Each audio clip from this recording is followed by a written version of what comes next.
Né? E esse tema do retiro, né, retorna-te ao primeiro amor, foi muito rezado e escolhido de uma maneira especial, porque devido aos tempos que vivemos, né, da pandemia e de tudo que passamos, muita gente foi embora, muita gente se distanciou, muita gente não conseguiu permanecer na fé. Mas é interessante quando a gente para anotar, e ao longo das pregações desse retiro, provavelmente você foi percebendo que existem muitos fatores e muitas coisas que às vezes nos tiram daquele primeiro amor, nos tiram do primeiro encontro, que vão pouco a pouco esfriando ou esvaziando a nossa fé.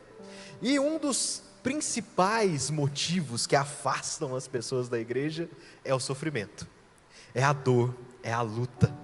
Quanta gente que não era fervoroso na igreja, que estava lá todo fim de semana, que estava rezando, quando vem a dor, quando vem a tristeza, quando vem o sofrimento, quando vem a morte, vai embora, abandona, deixa de estar aqui, gosta de estar enquanto está tudo bem, né? E a gente, especialmente quem já está aí na caminhada, sabe que a gente se sente abençoado quando as coisas estão dando tudo certo, né? E aí parece que quando as coisas começam a dar errado, a gente fala, será que Jesus esqueceu de mim?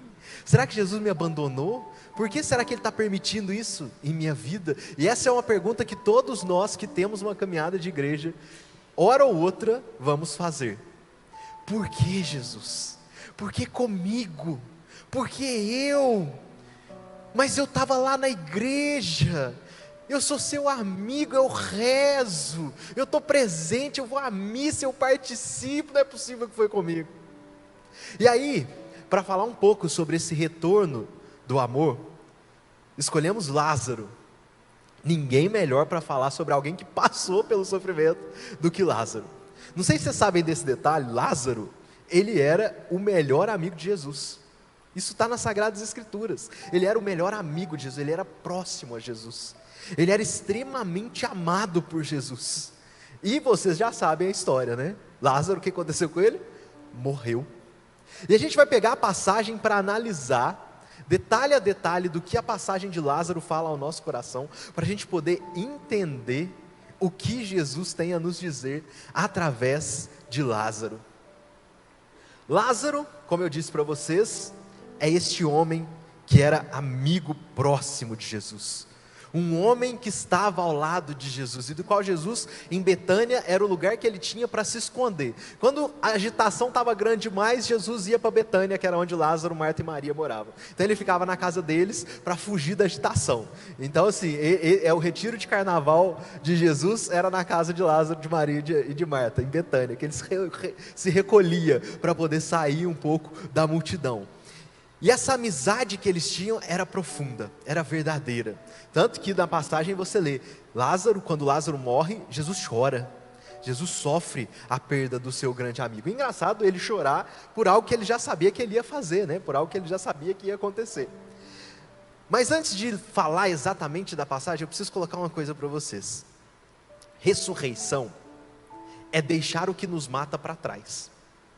Ressurreição é deixar o que nos mata para trás. Porque na maior parte das vezes, nós nos agarramos ao sofrimento.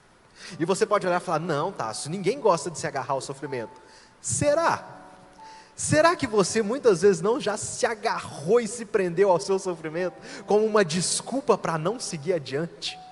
Quantas pessoas que às vezes diante de uma situação de morte, de uma situação de perda, passam a vida inteira sofrendo pela perda, nunca conseguem superar, nunca conseguem ir adiante, às vezes procuram outras religiões, procuram conversar com o Espírito, procuram fazer outras coisas, porque quer a resposta, eu quero saber, eu preciso daquilo, eu preciso daquela pessoa de volta, eu preciso dar meu último abraço, eu preciso dar meu último sorriso, eu preciso dar minha última palavra. O primeiro conselho que eu dou para vocês, sempre dê a última palavra, o último abraço, o último carinho, o último amor. Porque nós não sabemos o tempo de cada coisa, nós não sabemos o tempo de Deus. Então esteja com seu coração sempre preparado para o sofrimento que pode vir, porque a gente nunca sabe quando ele virá. Então quanto mais o nosso coração está preparado, mas nós estamos vivendo bem. Prepare-se a cada dia, gente. E as pessoas têm pavor de falar de morte, né, gente? Hoje, você falar de morte no mundo que nem de hoje é pavoroso, no mundo que não pode sofrer. Hoje em dia, nada sofre, nada causa dor. Eu falei esses dias na última pregação que eu fiz aqui, hoje em dia mertiolate não dói mais, né, gente? Não pode mais doer, não existe mais sofrimento, tudo é anestésico, a vida é anestésica. Ninguém mais fala sobre sofrimento. Se te causa sofrimento, afasta, porque está errado, está ruim. Então tudo é uma sociedade que afasta o sofrimento. Falar de morte, então, nem toca no assunto, de jeito nenhum. Mas enquanto alguns vivem o lema do carpe diem, né, aquela coisa de aproveite a vida ao máximo, vai e gasta tudo que você tem, vai, vive a vida sem pensar no amanhã, eu digo, penso o contrário. Viva cada dia como se fosse o último, porque uma hora você vai acertar, né? E a gente não sabe quando é que a gente vai acertar. A gente não sabe quando vai ser essa hora. Quando vai ser a hora do sofrimento. Quando vai ser a hora que a gente vai ter que enfrentar as nossas dores, as nossas feridas. Quando a gente vai ter que enfrentar algo que nos desinstale. Então a ressurreição é deixar o que nos mata para trás. Esquecer o que nos mata. Abandonar o que nos mata. E quantas pessoas estão aprisionadas à morte? Aprisionadas à dor? Você já deve ter visto e lidado com muita gente assim, ou talvez assim, eu nunca gosto de falar diretamente, né, gente, porque a gente sempre gosta de pensar no outro, né? Mas vamos pensar no outro, porque muitas vezes a gente conhece aquela pessoa, que a vida dela é a vida mais difícil do mundo. Você chega para falar qualquer coisa que está acontecendo na sua vida, ela é igual no truco, ela pede 6, assim, ela dobra o sofrimento dela. Você chega e você fala assim, nossa, eu estou passando por uma dificuldade muito grande na minha vida, ela fala, mas você não sabe como é que a minha vida está. Aí ela começa a falar assim, você sai até confortado às vezes, né? Porque você fala assim, até que eu estou bem. Mas é aquela pessoa assim, que sempre tem um sofrimento pior, a vida dela sempre é mais difícil, o sofrimento que ela está passando sempre é mais terrível, tudo na vida dela é ruim, tudo é terrível, tudo é ruim. Você chega para dar uma boa notícia, a pessoa já fala, mas a vida, né, nossa, está dando certo agora, mas espera, que daqui a pouco as coisas podem virar, né? Nunca se sabe. A pessoa não consegue viver bem, a pessoa está sempre presa à morte, presa ao sofrimento, aquela pessoa negativa, aquela pessoa que 10 minutos de conversa com ela, você sai cansado. Sabe quando você fala assim, nossa, me desgastou, você vai embora da casa da pessoa, você fala, nossa, graças a Deus, Jesus, vou tomar um banho de água benta, passar na igreja, para me livrar desse peso, sofrimento que a pessoa trouxe para o meu coração aqui. Nossa, a vida parece que é ruim, a vida parece que é amargurada, a vida parece que é terrível. E ai de você se der o conselho para a pessoa, para falar assim, mas você já pensou em ir adiante? Falou, não, mas você não sabe como é que é difícil para mim, você não sabe o que eu passo, você não sabe como é que é. Tudo é agarrado, enraizado à morte, enraizado à tristeza, enraizado ao sofrimento. Só que isso vira uma desculpa para nós, isso vira uma justificativa para não viver direito. Isso vira uma justificativa para não ter que encarar as pessoas, ou para se fazer de coitadinho na vida.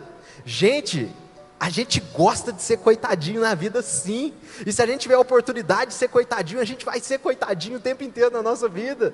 A gente vai passar a vida inteira sofrendo e lamentando e murmurando pelos cantos, pedindo que os outros tenham compaixão de nós, que os outros tenham misericórdia de nós, porque nós somos sofredores, porque a nossa vida é ruim, porque a nossa vida é difícil. E você pode falar assim, nossa, que vida triste, é triste, e a gente se apega a isso, se apega à morte, se apega à dor, se apega ao sofrimento, que a gente gosta de não precisar encarar e enfrentar as dificuldades da nossa vida. Gostamos de não enfrentar a morte.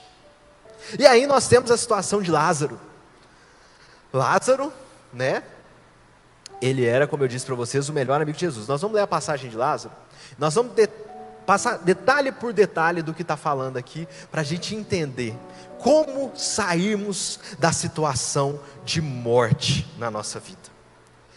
Lá em João 11, capítulo 11, primeiro versículo, está escrito assim: havia alguém que estava enfermo, Lázaro de Betânia, do povoado de Maria e de sua irmã Marta.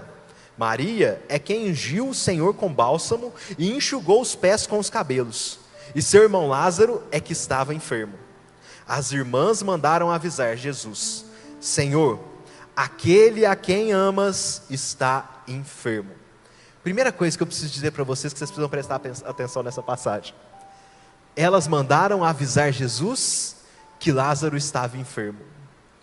O primeiro conselho que eu te dou é: saiba onde Jesus está.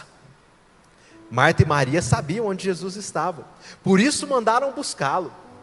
Porque muitas vezes nós não chegamos até Jesus. A gente fala para todo mundo o que está acontecendo na nossa vida, mas a gente não vai ali na capela, ajoelha e fala do nosso sofrimento. A gente não vai pedir conselho para quem é mais importante. Hoje nós estamos celebrando a Sagrada Face de Jesus, gente. Sagrada Face de Jesus nos ensina tanto, porque nós nos tornamos mais parecidos com aquele que contemplamos. Então aquilo que a gente observa, aquilo que a gente mais deixa entrar para dentro do nosso coração, é aquilo que mais nós vivemos e reproduzimos. Então é igual criança, né, gente? Você pergunta, onde é que criança aprende a falar palavrão? Dentro de casa. É o primeiro lugar. Ah, é na escola. Não. Ela aprende dentro de casa. Eu que lido com jovem, com criança aqui no grupo de jovens, direto você vê o menininho ali, você começou a dar problema, começou a brigar, a xingar. Eu falo assim, gente, eu vou ligar para o pai desse menino. O pai já tem naquela educação. Você fala, já sei a fonte. Nós nos tornamos parecidos com quem nós convivemos muito. Nós nos tornamos parecidos com quem nós estamos próximos. Então, quanto mais contemplamos Jesus, mais parecidos estamos com eles. Quanto mais a gente frequenta a roda de fofoca, mais parecido com a fofoca a gente é.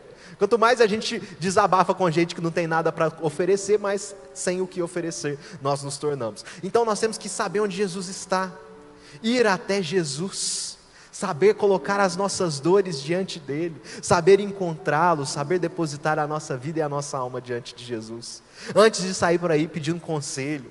Porque, gente, tem um monte de gente aí que não está torcendo por nós, não.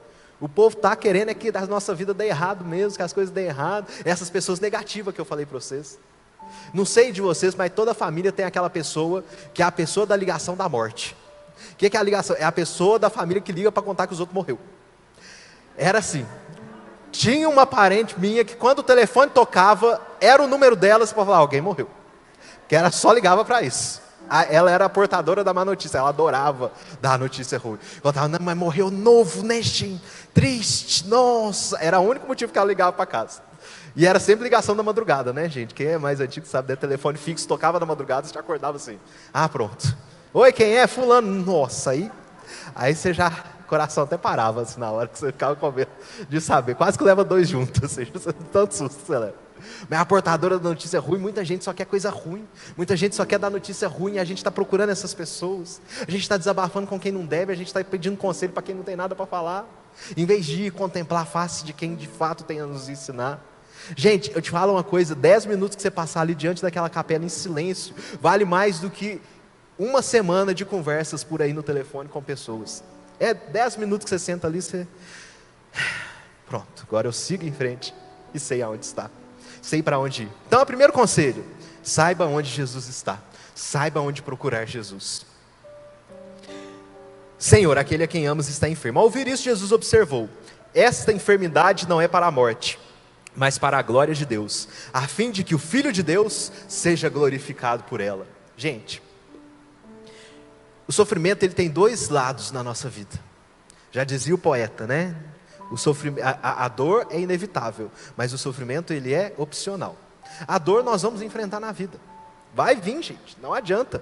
Você pode fugir dela a sua vida inteira, uma hora ela bate na sua porta. E aí você vai ter que lidar com ela. Talvez você esteja preparado, talvez não.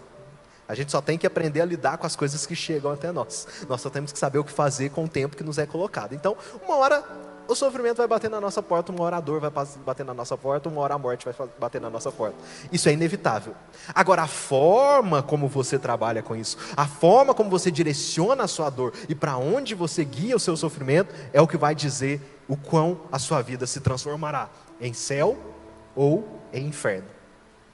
Como eu disse, uma das coisas que mais afasta a gente da igreja é o sofrimento. O sofrimento bateu na porta, a pessoa vai embora da igreja, porque não consegue entender os motivos para os quais somos chamados por Deus.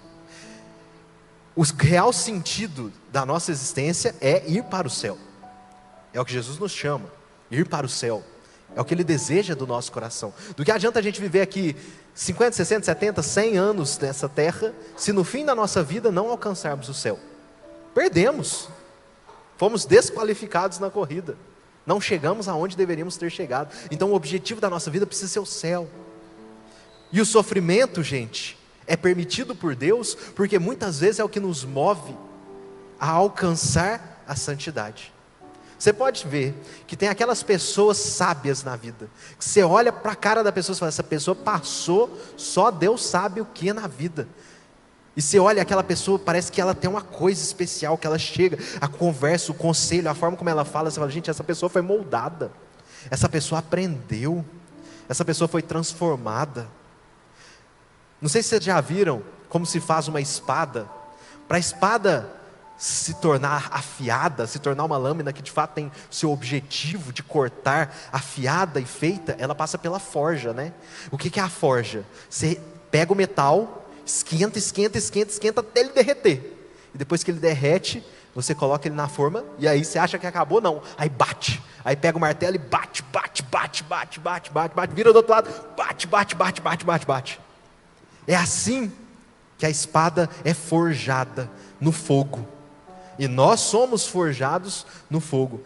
Então, na maioria das vezes, os sofrimentos da nossa vida vêm para nos purificar, para transformar a nossa vida em um pouco mais de céu para a vida dos outros. Fazer dos seus sofrimentos testemunho para mudar o mundo. Então, continuando. Jesus amava muito Marta, sua irmã e Lázaro. Quando então soube que estava enfermo, permaneceu 2 dias no lugar onde estava, mas depois disse aos discípulos, vamos de novo para a Judéia. Gente, o melhor amigo de Jesus, e ele permaneceu 3 dias ainda, 4 dias esperando, 3 dias. Eu vou passar um tempo aqui. O melhor amigo dele estava morrendo, e ele esperou, ele não foi de imediato. Porque cada situação tem o seu tempo e a forma como aquilo vai ser transformado em céu na vida das pessoas. Então às vezes você está há anos rezando e falando, Jesus me ajuda, Jesus me salva, Jesus me tira dessa situação, e Jesus não aparece. E aí, para quem também tem mais tempo, não sei quanto tempo você tem de caminhada aí de igreja, aí a gente está há muito tempo com o nosso coração dentro da igreja, rezando, participando, o sofrimento bate à nossa porta, e aí você que está ali todo dia rezando, está lá lutando, a graça não chega para você. Você fala, Jesus, não é possível. Aí a pessoa que acabou de chegar na igreja, faz 2 minutos de reza, tudo que ela precisava resolve. Aí você fala assim, não é possível, Jesus, tem condição. E o nosso coração começa a ficar invejoso, nosso coração começa a ficar ruim, a gente começa a não enxergar mais Jesus, porque a gente acha que a ação dele é única e exclusivamente de pedir e acontecer, gênio da lâmpada. A gente não quer Jesus, a gente quer gênio da lâmpada, a gente quer alguém que vem, aparece e resolve o nosso problema. Só que quando ele vem, aparece e resolve o nosso problema, a gente vai embora. Quanta gente não se afasta da igreja também porque recebeu o que precisava. Chegou na igreja, a graça aconteceu, adeus, vou embora, não preciso mais estar aqui. Olha, meu irmão, minha irmã, eu vejo nesse tempo de caminhada, que é pouco que eu tenho, que às vezes Jesus não concede as coisas que eu peço para Ele, porque se Ele concedesse, eu ia embora. Eu faço o quê? Ser de igreja, a gente sabe que não é fácil, não. Né? Quem está aí sabe que não é fácil, não. A gente abdica, a gente abre mão, a gente reza, às vezes aí a gente fala assim, nossa Senhora. Mas às vezes é a única forma como Jesus tem de te deixar aqui, porque Ele sabe que você precisa estar aqui. Então comece a enxergar sobre uma nova perspectiva as mortes que chegam à sua vida. E eu não digo a morte física exclusivamente, mas as mortes, as perdas, os sofrimentos. Continuando aqui. Os discípulos disseram ainda, Rabi, ainda poucos judeus queriam apedrejar-te e agora vais voltar para lá?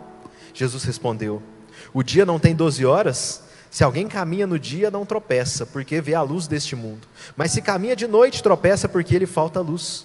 Dito isso, acrescentou, nosso amigo Lázaro adormeceu, mas eu vou acordá-lo. Os discípulos disseram, Senhor, se dorme, vai ficar curado. Jesus falara da morte de Lázaro, mas os discípulos pensaram que ele estivesse falando de sono. Jesus então falou abertamente, Lázaro morreu. E por causa de vós, a fim de que creiais, eu me alegro por não ter estado lá. Vamos até ele. Tomé, chamado Dídimo, disse aos discípulos, vamos também nós para morrermos com ele. Quando Jesus chegou, encontrou Lázaro sepultado havia 4 dias. Betânia ficava perto de Jerusalém, cerca de uns 15 estádios. E muitos judeus tinham ido consolar Marta e Maria pela morte do irmão. Logo que Marta soube da chegada de Jesus, foi ao encontro dele. Enquanto Maria ficou sentada em casa, Marta então disse: Senhor, se tivesses estado aqui, meu irmão não teria morrido. Olha que fala que nós fazemos todos os dias da nossa vida. Jesus, se tivesses estado aqui, isso não teria acontecido. Será que ele não estava, gente? Será que ele não estava mesmo? Na maioria das situações que nos atingem, que nos afligem, será que ele não estava? Ou será que nós não conseguíamos enxergar a sua presença? Ou será que nós não queríamos enxergar a sua presença? Ou será que nós não soubemos ver a sua ação no meio de nós? Será que a gente consegue enxergar Jesus agindo em nossa vida? Será que nós estamos com os olhos abertos para o que Ele tem a nos dizer?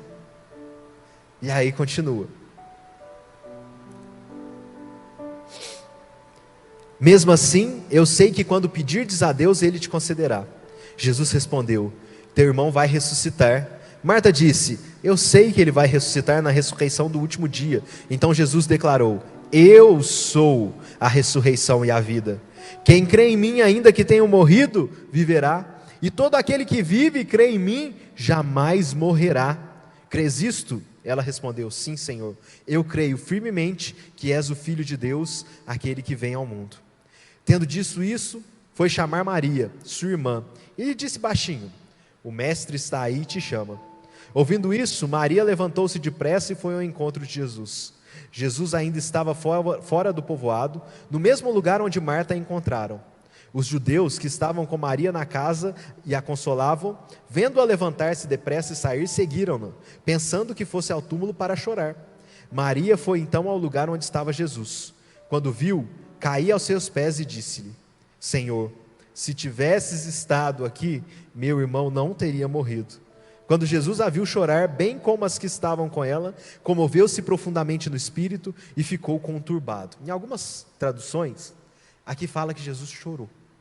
Jesus chorou quando viu Maria aos seus pés, questionando o porquê de Lázaro ter morrido. Jesus se comove com a nossa dor. E eu preciso acrescentar um parêntese aqui, para que você possa entender o que é a nossa dor. Como é que a gente gosta, né, de acusar Jesus pelas coisas ruins que dão errado na nossa vida. Mas em 99%, as coisas ruins que aconteceram na nossa vida foram um fato desencadeado por algo que nós escolhemos, ou desencadeado pelo nosso pecado e pela nossa desobediência. Na maioria das vezes, nós não perguntamos para Jesus qual caminho Ele quer que a gente siga. A gente não questiona, a gente não quer saber, a gente simplesmente escolhe. E a gente fala: olha Jesus, escolhi esse caminho, agora me ajuda a fazer dar certo. E Jesus está olhando: meu filho, não vai por aí, que isso vai dar errado, isso vai ser ruim para a sua vida. E aí não questionamos Jesus, não perguntamos o caminho, não queremos saber para onde Ele quer nos guiar. E quando chega lá na frente e dá errado, o que a gente faz? Deus, por que você deixou fazer isso? Sabe, gente, eu penso às vezes que eu queria não ter livre-arbítrio.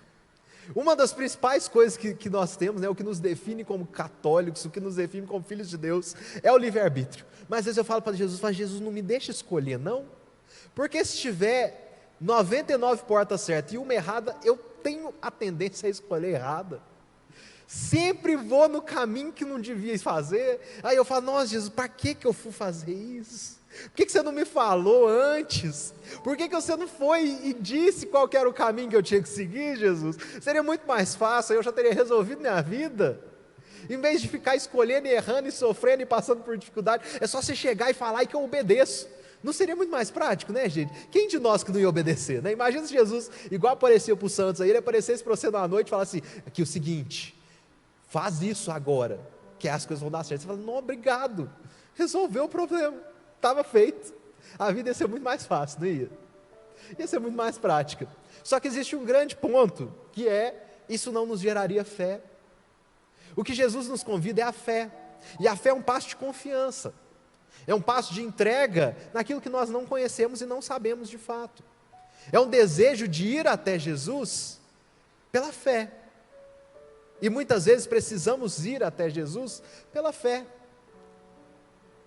Se lá na frente, pensa comigo, como é que é transformador. Se a gente fizesse uma escolha, com a certeza completa, de que foi Jesus que disse para a gente fazer, na hora que chegasse lá na frente, no primeiro sofrimento, a gente ia lamuriar 10 vezes mais esse sofrimento que chegou, porque a gente ia olhar e falar: Jesus, não é possível, eu fiz o que você queria, e agora eu estou passando por essa dor, eu estou passando por esse sofrimento, eu não acredito que você me mandou para cá, Jesus. A gente ia perder a fé, porque a gente ia falar assim: por que você deixou eu vir aqui? Agora, quando a escolha parte da nossa liberdade, quando a escolha parte da nossa fé, a gente segue em direção e fala: Senhor, eu permaneço nesse caminho, apesar do sofrimento, porque eu sei que eu quero chegar até você por esse caminho, eu sei que esse caminho vai me levar até você, então a nossa força de vontade é maior, a gente segue em frente. Por quê? É a nossa tendência. Se alguém chegar para você e mandar você fazer alguma coisa, e aquilo ali dá errado, a primeira coisa que você fala é: falei, avisei que isso não era para ter sido feito. A gente já sim, fica cheio de vaidade. Agora, quando a gente segue por um caminho na confiança de Jesus, a gente vai batalhar para que aquele caminho dê certo. A gente não vai se travar diante da primeira pedra fechada, a gente não vai se travar diante dos túmulos que vamos enfrentar, diante dos sofrimentos, porque a gente vai falar assim: eu tenho que seguir por esse caminho, porque eu sei que ele é o caminho que vai me levar até Jesus. Então abrace a sua dor, abrace a sua cruz, abrace o seu sofrimento. E aí continuamos aqui. E perguntou: onde puseste? Responderam: vem e vê, Senhor. Jesus chorou. Os judeus então disseram: vede como ele o amava. Alguns deles, porém, diziam: este que abriu os olhos ao cego, também não podia ter feito com que Lázaro não morresse? Ah, gente, aí esse ponto é muito importante. Este que abriu os olhos ao cego, não podia também ter feito com que Lázaro não morresse? Gente, para nós que somos católicos, cristãos, esse aqui é a chamada vergonha do cristão. Porque o que acontece? O povo lá no mundo adora apontar o dedo para a gente, adora apontar o dedo e falar assim: ué, mas eu sei que rezava tanto, está enfrentando por isso? Não é possível, você está lá na igreja todo dia, está passando por isso, não tem condição. O mundo lá fora vai adorar quando a gente tiver um tropeção, o mundo lá fora vai adorar quando a gente tiver um sofrimento, ainda mais no mundo de hoje, cada dia mais acusador, cada dia mais pesado, né? A sociedade do cancelamento que nós estamos vivendo aí, eles adoram ver quando o cristão cai e fica sem rumo, adora ver quando a gente está lá sofrendo, adora apontar o dedo para a gente e falar: mas cadê seu Deus? Não é seu Deus não te protege, seu Deus não cuida de você. Te garanto que você já ouviu isso, não já? Alguém chegou e falou assim: mas você que reza tanto. Talvez você não tenha ouvido com muito cinismo, mas sempre rolou aquela perguntinha do: ué, mas nossa, com você que reza tanto, como é que isso aconteceu? E você sabe qual que é o problema? É que muitas teologias aí fora hoje em dia, muitos pregadores estão pregando uma teologia de apenas glória, uma teologia de dinheiro, uma teologia de prosperidade, uma teologia de poder, que quando você segue Jesus, você está lá e vai ganhar as coisas que você precisa, e Jesus vai agir do jeito que Ele tem que agir, e Ele vai te dar as coisas que precisa te dar, e Ele vai fazer tudo acontecer na sua vida, e vai dar bênção, vai dar glória, e vai dar aleluia. E é isso, só glória, só aleluia, para quem segue Jesus. Mas quando você pega os exemplos dos santos, o povinho que sofreu, o povinho que passou dificuldade, Jesus amado, foram os que mais enfrentaram cruz, os que mais abraçaram a cruz. Mas o mundo lá fora vai apontar: ah, você?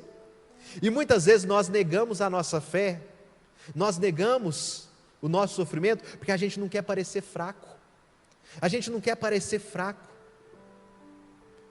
Por quê? Porque diz isso, que se estamos com Jesus, tem que ter glória. Não, gente, se estamos com Jesus, sabe qual que é a recompensa que a gente tem?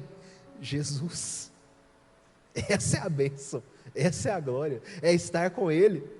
Se o nosso Deus morreu na cruz, por que procuramos um caminho diferente desse? Por que seguimos por um caminho achando que não vai ser assim o nosso fim? E quem nos dera ter esse fim? Quem nos dera seguir por este caminho? Quem nos dera fôssemos cristãos ao ponto de que nenhum dedo apontado nos fizesse negar a nossa fé, mas a gente nega, a gente abandona, a gente sai. Alguns anos atrás eu vi uma notícia que me deixou em choque, que numa universidade do Camboja, eu acho, se não me engano, era uma universidade católica, e essa universidade católica foi invadida por terroristas. E os terroristas pegaram os estudantes nessa universidade, colocaram eles em fila, apontaram uma arma na cabeça deles e perguntavam. O da frente falava assim: você é católico? Se a pessoa respondesse sim, ela levava um tiro e caía ali na hora. Se ela dissesse não, ele falava: segue, pode ir embora. Simples, simples assim. Nesse dia, se eu não me engano, foram 320 estudantes que morreram. Aí eu parei para pensar nisso, eu falei: gente, não sei.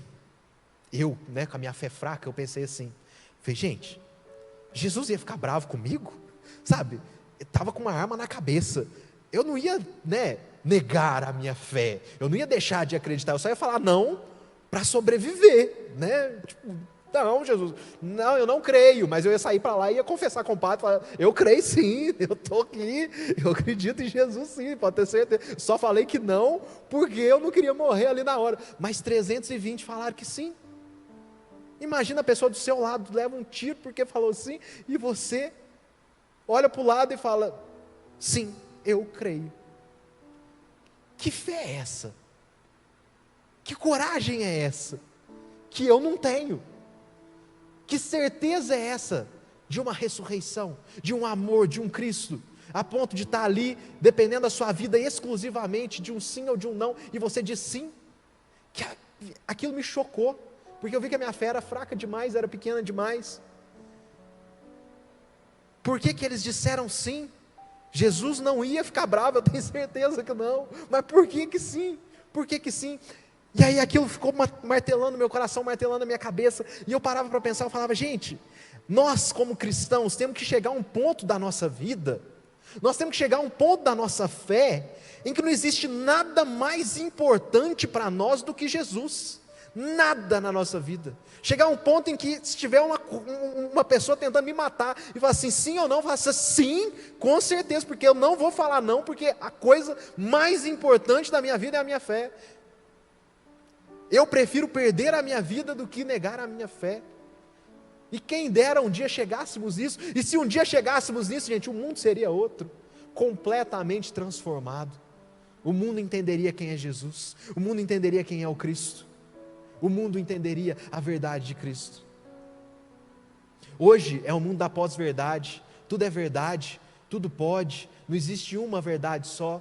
A gente vive numa realidade em que tudo está ok, tudo está perfeito, a gente tem que simplesmente abaixar nossa cabeça para tudo. E o Cristo, o próprio Jesus, começa a ser distorcido, e a gente distorce o Cristo, nós transformamos Jesus em nossa imagem e semelhança, não no que Ele é de fato, e a gente se perde da nossa essência de fé. E Dostoiévski falava uma frase que, pensando nesses jovens que morreram dando sim o seu testemunho de verdade, ele fala uma frase que diz: se um dia provarem que a verdade não está em Cristo, eu deixo a verdade e fico com Cristo. Se um dia provarem que a verdade não está em Cristo, eu deixo a verdade e fico com Cristo. Por quê? Porque Cristo é a verdade. Então a única verdade da minha vida tem que ser Cristo, a única realidade da minha vida tem que ser Cristo, a única coisa que eu creio que é verdade na minha vida é Cristo, e todas as nossas direções e caminhos têm que ser guiados por essa verdade. Então tem que falar: se esse caminho não me leva a Cristo, não presta. Se esse caminho não leva a Cristo, não presta. Eu só posso ir no caminho que me leve a Cristo. Então tem que abandonar o que não é de Cristo, abandonar o que não é de Cristo, e parar de ouvir o que o mundo está falando lá fora, apontando o nosso dedo, falando: mas não é você que tem fé? É, como eu tenho fé. E a semente dos mártires são, o sangue dos mártires são semente da igreja. Cada vez que o nosso sangue e suor é derramado nessa terra, em favor de Cristo, em amor de Cristo, isso brota e transforma o mundo. E a nossa fé que nós estamos vivendo aqui hoje, só chegou até aqui, e você só está ouvindo essa pregação, você só está rezando aqui, porque muitos deram a vida para que Cristo fosse exaltado. Pronto, fim do parêntese. Tenhamos essa certeza de não desanimar. Jesus, outra vez comovido interiormente, foi até o túmulo. Era uma gruta fechada com uma pedra. Jesus disse: tirai a pedra. Marta, irmã do morto, disse-lhe: já cheira mal, é o 4º dia. Tirai a pedra. Gente, quando vem o sofrimento na nossa vida, a nossa tendência é fazer o quê? Chegar, sentar e falar: ai, Jesus, me ajuda. Está tão difícil isso tudo que eu estou enfrentando. Eu estou passando por um sofrimento tão grande, me ajuda, me tira esse sofrimento. E Jesus está falando assim: meu filho, levanta e vai, uai. Você não quer sair desse sofrimento? Vai, segue o caminho, tira a pedra, porque eu só posso fazer o milagre se você fizer o seu esforço, se você tirar a pedra da frente. Às vezes você está pedindo para Jesus curar um sofrimento na sua vida, mas você não abre mão do sofrimento, você não abre mão daquela dor. Você fala: Jesus, tira isso de dentro de mim. Jesus: tá bom, vou tirar. Não, mas não mexe assim, vai com cuidado, Jesus. Calma, não é para pegar e fazer as coisas acontecer, meu Senhor Jesus. Espera aí que eu não estou enxergando. 5 minutos, enxerguei. A gente não deixa Jesus remover, a gente não remove a pedra, a gente não abre o coração. Jesus faz um milagre na minha vida, eu preciso, Jesus, que você transforme a minha família. Estou brigado, tem 10 anos com a minha parente, Jesus, me ajuda. Aí Jesus fala para o seu coração assim: pega o telefone, liga para ela. Aí você fala: nossa, Jesus, mas não, eu queria que você tocasse o coração dela para que ela me ligasse. Eu queria que você agisse lá no coração dela, não é no meu. Vai lá e age. Jesus fala assim: não, mas não tem jeito. Palavra mais difícil, gente, do vocabulário, você sabe qual que é a palavra? Sim, eu já vi vários estudos sobre a língua portuguesa, e tem inconstitucionalissimamente, tem paralelepípedo, várias palavras que são difíceis de pronunciar, né? Trava-língua, várias coisas. Mas se tem uma palavra na língua portuguesa, ou palavra que ninguém consegue pronunciar, é desculpa. Nossa, essa é impossível. Essa devia estar lá no dicionário. Qual é a palavra mais difícil da língua portuguesa? Desculpa, porque essa ninguém consegue pronunciar. Então a gente fica pedindo que Jesus faça, mas a gente não faz a nossa parte, a gente não tira a pedra, a gente não age. E aí continua nesse versículo, e aí o que acontece? A gente não quer ter esforço. Jesus respondeu: não te disse que se creres verás a glória de Deus? Tiraram então a pedra. E Jesus, levantando os olhos ao alto, disse: Pai, eu te dou graças porque me ouviste. Eu sei que sempre me ouves, mas falo assim por causa da multidão ao meu redor, para que creia que tu me enviaste. Disse isso, exclamou com voz forte: Lázaro, vem para fora. Aí eu imagino, gente, imagina você, depois de passar um monte de sofrimento na sua vida, depois de enfrentar um monte de dificuldade na sua vida, aí Lázaro morreu, né? Tadinho, sofreu. Aí Jesus fala: Lázaro, vem para fora. Aí Lázaro acorda e fala: eu? Vou não, vou voltar para enfrentar tudo de novo, para sofrer tudo de novo? Não vou. Jesus, vou ficar aqui, tá bom, tá gostoso o túmulo aqui, tá legal, tá confortável, já tá aqui tudo fechadinho, escurinho, não vou sair daqui de dentro não. Para quê? Para que eu vou ter que enfrentar a vida? Para que eu vou ter que ter coragem? Para que eu vou ter que enfrentar o sofrimento? E hoje Jesus olha para você e fala assim: filho, vem para fora, sai do seu túmulo. E talvez você vai olhar e falar assim: ô Jesus, mas está tão confortável. Como eu disse para vocês no início dessa pregação, ser vítima é gostoso, dar desculpas é bom, é confortável se agarrar ao sofrimento. É muito bom a gente ser coitadinho da sociedade, ser coitadinho do mundo, ser coitadinho das pessoas. É bom quando as pessoas todas estão passando a mão na nossa cabeça. Mas Jesus não é esse não. Jesus é aquele que dá um tapinha no nosso rosto e fala: vai filho, anda, segue, vai em frente, levanta, anda, vem para fora, sai. Jesus é autoridade. Sai de onde você está, não se agarre à morte. No início eu disse para vocês, ressurreição é abandonar a morte. Abandone o que te mata. Vai para fora. Deixa para trás o seu sofrimento. Porque o que cura é o caminhar. O que cura é seguir em frente. É ir adiante. É um passo no esforço. Jesus nos cura no caminho, como curou os discípulos de Emaús. Então permita que Ele te chame para fora e que você saia. E que mesmo que a sua vida não esteja tão fácil, eu tenho certeza que não está, porque de ninguém está, acredite, no caminho Ele vai te curando. Fecha seus olhos aí no seu lugar. E imagina a voz de Jesus falando com você agora. Fulano, vem para fora. E você está lá no escuro do seu coração, agarrado àquele sofrimento, àquela dor, aquele término que não deu certo, a morte de um parente, de um familiar, a doença que chegou em determinado momento, ao desemprego que bateu à sua porta. Quanta coisa nos mata, e quanta coisa Jesus está dizendo: chega, vem para fora, para de murmurar, para de lamentar, para de ficar sofrendo, vem, eu preciso te curar, mas eu preciso que você ande, eu preciso que você saia, eu preciso que você role a pedra, eu preciso que você faça o seu esforço, para que eu possa agir no seu coração. Chega de ser vítima, torne-se protagonista, torne-se Lázaro, ressuscite, assuma a sua fé, e assuma que a ressurreição do seu coração, sair de dentro de si, é aquilo que pode ser fruto para o mundo. Torne o seu sofrimento, a sua dor, em luz. Faça com que o mundo olhe para você como cristão e fala: como essa pessoa, sofrendo tudo o que sofreu, permanece de pé. É isso para o qual somos chamados. Somos chamados para sermos testemunho de que Cristo ressuscitou em nós e que pode ressuscitar nos corações das outras pessoas. Permita sair para fora. Amém?